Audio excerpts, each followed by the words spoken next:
US-based ETFs see net inflows of 16 consecutive days, but Bitcoin fails to hold above 70,000. Kimchi premium declines, market focuses on risk aversion sentiment, unveiling the truth behind Ethereum's crash after facing double blows. Base becomes Ethereum's new Layer 2 star, bidding farewell to Base Chain. Frentech, a blessing or a curse? And it's a nice check and balance.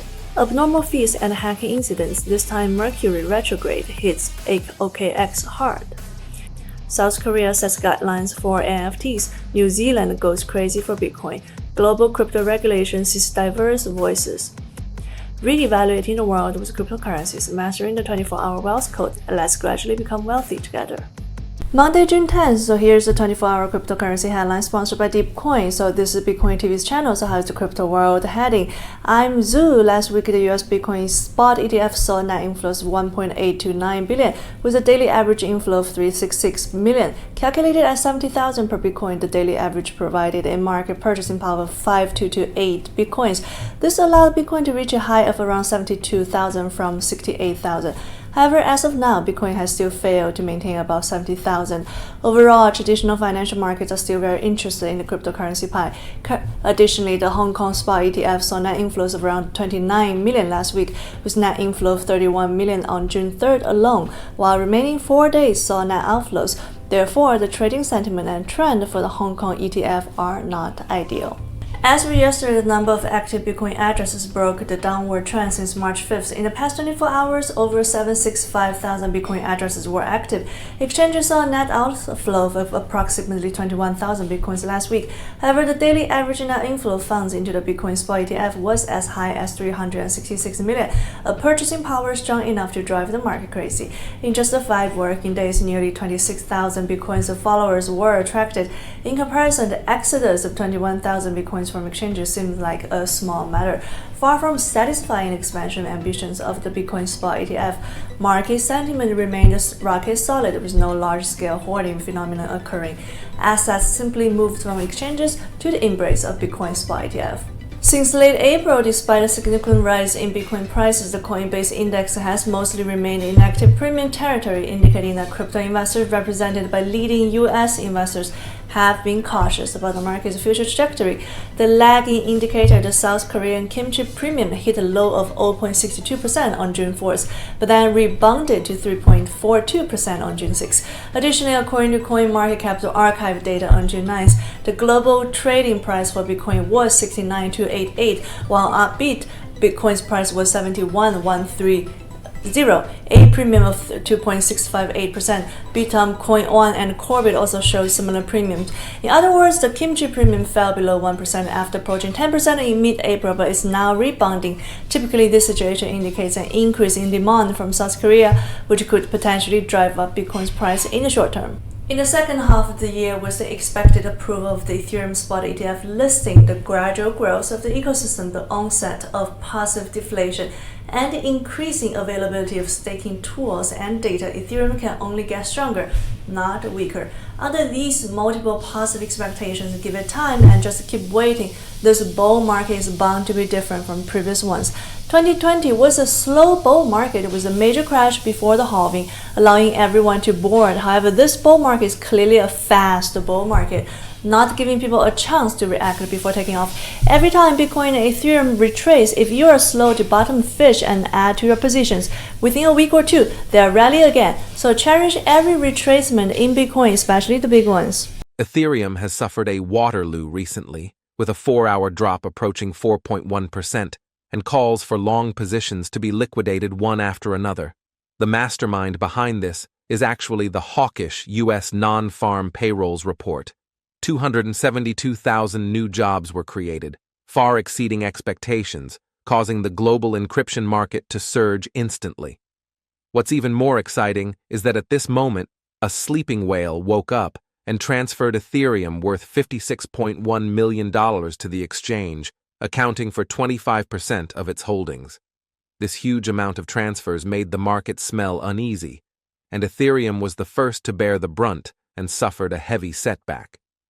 Well, please like and follow us. We'll help you sort out the news from the crypto, blockchain, and mining industry that brings you closest to money. In May, the US SEC approved an Ethereum spot ETF, which was undoubtedly great news for the crypto industry. A couple of days ago, Van Eck also published a long bullish article stating that Ethereum could rise to 22,000 by 2030.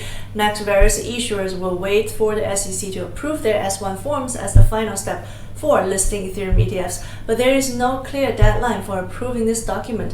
Nevertheless, the market is very optimistic about the listing of Ethereum ETFs. The only question is whether the Ethereum ETF can replicate the frenzy seen during the listing of the Bitcoin ETF in January. However, before we could witness the Ethereum boom, Ethereum directly gave us a big plunge.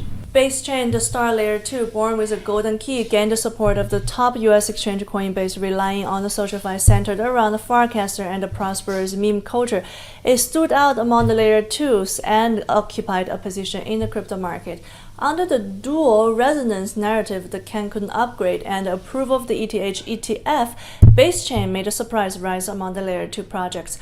According to DeFi Llama, Base's total value locked has now reached $1.7 billion, growing by over 10% since early May. This growth has made Base the third largest Layer 2 in-memory blockchain in terms of TVL, behind Arbitrum $3.81 billion and Blast $2.26 billion, surpassing OP. And it's a nice check and balance that'll help America with any of the issues there. It's also digitizing the dollar. It's making payments fast, cheap, and global. It's allowing artists to sell directly to their fans, decentralized social media. There's all kinds of things that are emerging around use cases in crypto. Base's success is no accident. Multiple decentralized applications, dApps, have brought growth to Base's TVL. Decentralized exchange Aerodrome is a major contributor, with $714 million in deposits, followed by Uniswap, which contributed $312 million in deposits. At the same time, social network Friendtech officially announced that it will say goodbye to Coinbase's Layer 2 network base and move to a new blockchain friend chain. While Base is gaining momentum, Friendtech's sudden announcement to part ways with Base is indeed explosive news. However, Friendtech's decision is not without foreshadowing. So previously, Friendtech co-founder Racer had hinted that the team hoped to leave Base. This news initially paused and caused the Friendtech's token price to plunge by over 20%. However, from another perspective, it also shows Friendtech's firm confidence in the new blockchain, Friend Chain. The rise of Base and the migration of Friendtech are a microcosm of the intense competition in the Ethereum Layer 2 space. In this world, the relationship between applications and chains is like a dance of mutual consent. We have reason to believe that more outstanding applications and chains will emerge in the Ethereum L2 space in the future. User loses millions of USDT, fees as high as 5.3 Bitcoins. OKX triggers panic. Global politicians vie to appear crypto-friendly. Is it appealing to voters or political posturing?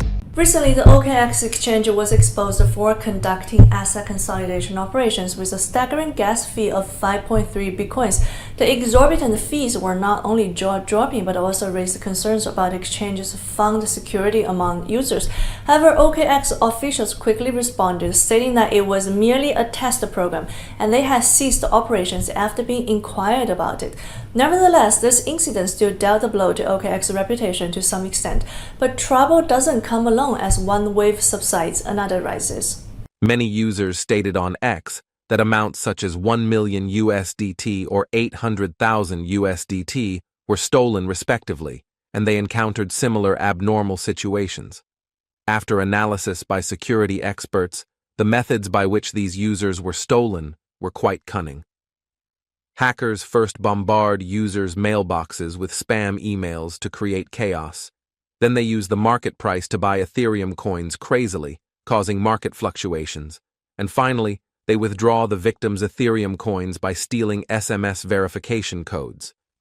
It's worth noting that all the victims were using iPhones solely for trading and had not clicked on any suspicious links. This suggests that the hackers likely exploited a security vulnerability in the OKX platform to successfully carry out the attack.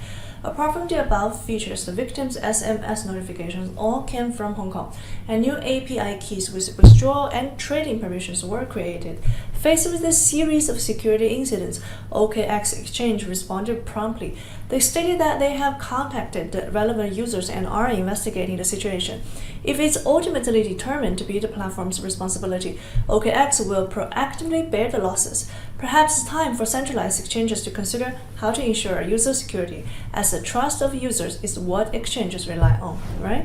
4 years ago, if someone told you that in this US presidential election, the candidates from both parties would actively promote their recognition and support for the crypto industry, even to the point of one-upmanship, would you believe it? You would probably think that person is crazy. But reality is just that dramatic. For the crypto industry, the 2024 US presidential election has become a stage for politicians completely different from the 2020 and 2016 elections. Not only the issues set during the entire election cycle, but also the public statements made by the presidential candidates from both sides have unprecedentedly started to involve cryptocurrencies, and the candidates have even engaged in a contest to show their openness. With the US taking a stance, other countries have also started to lay their cards on the table. The Korean Financial Services Commission and the Financial Supervisory Service jointly announced today new guidelines on how to bring NFTs into the scope of the upcoming Virtual Asset User Protection Law. As far as NFTs are concerned, they actually have the characteristics of virtual assets, and they may be considered virtual assets. On the other side of the world, New Zealand's cryptocurrency market is also undergoing a transformation. According to new research, nearly 50% of New Zealanders either already own cryptocurrencies, and nearly 60% of respondents believe they could invest a small amount in cryptocurrencies. Let's take a look at the attitudes of other countries towards cryptocurrencies. For example, Canada, although cryptocurrencies are not considered legal tender in Canada, the country has been more proactive than other countries in regulating cryptocurrencies. Canada became the first country to approve a Bitcoin exchange-traded fund, with several trading on the Toronto Stock Exchange. Australia classifies cryptocurrencies as legal property and subject to capital gain tax. As long as they are registered with the Australian Transaction Reports and Analysis Centre and meet specific anti-money laundering, counter-terrorism financing obligations, exchanges can operate freely in Canada. Like the UK, Singapore classifies cryptocurrencies as property rather than legal tender.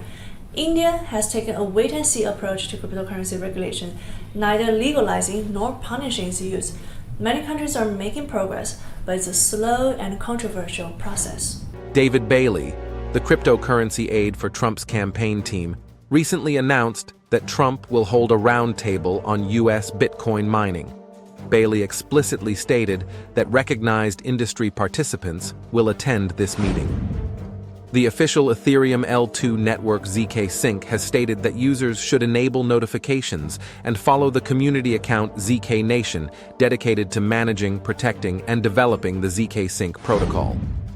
Aptos posted on the X platform stating that since the beginning of 2024, its TVL has grown by over 225%.